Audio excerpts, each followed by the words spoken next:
মধ্যপ্রাচ্যে অবস্থিত মার্কিন সামরিক ঘাঁটিতে ড্রোন ও ব্যালিস্টিক ক্ষেপণাস্ত্র দিয়ে ভয়াবহ হামলা চালিয়েছে ইরান। এই হামলায় যুক্তরাষ্ট্রের অত্যন্ত গুরুত্বপূর্ণ ও ব্যয়বহুল রাডার ব্যবস্থা এবং ড্রোনের অবকাঠামো ধ্বংস হয়ে গেছে। কৌশলগত এই সম্পদ নষ্ট হওয়ার ফলে ওই অঞ্চলে মার্কিন সামরিক বাহিনীর আকাশ প্রতিরক্ষা সক্ষমতা নিয়ে নতুন করে প্রশ্ন উঠেছে।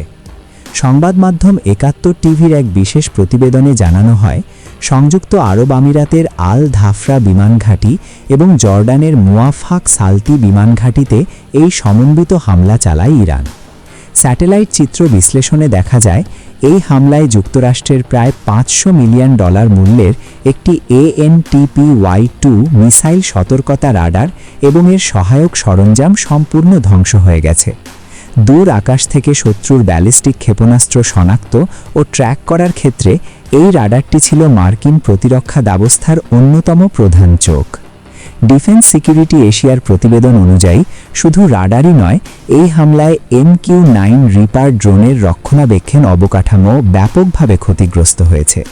উল্লেখ্য, এসব ড্রোন মধ্যপ্রাচ্যে নজরদারি চালানো এবং নির্দিষ্ট লক্ষ্যবস্তুতে হামলার জন্য পেন্টাগনের অন্যতম প্রধান হাতিয়ার।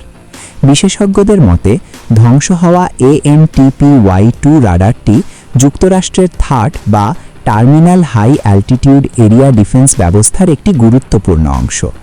এই রাডার বিকল হয়ে পড়ায় মধ্যপ্রাচ্যে মার্কিন ঘাঁটিগুলোর সুরক্ষায় এখন প্যাট্রিয়ট ব্যবস্থার ওপর বাড়তি চাপ পড়বে। তবে সামরিক বিশেষজ্ঞদের জন্য উদ্বেগের বিষয় হল, PAC-3 ইন্টারসেপ্টর ক্ষেপণাস্ত্রের মজুদ ইতিমধ্যেই বেশ সীমিত হয়ে এসেছে। বর্তমানে বিশ্বজুড়ে যুক্তরাষ্ট্রের মাত্র 8টি থার্ড ব্যবস্থা রয়েছে। এর প্রতিটি ব্যাটারির মূল্য প্রায় $1 বিলিয়ন এবং একটি রাডারের মূল্য প্রায় $300 থেকে $500 মিলিয়ন।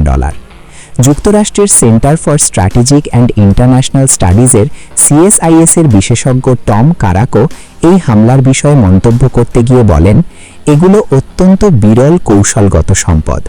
এই ধরনের গুরুত্বপূর্ণ অবকাঠামোর ক্ষতি মার্কিন সামরিক উপস্থিতির ওপর বড় ধরনের নেতিবাচক প্রভাব ফেলতে পারে।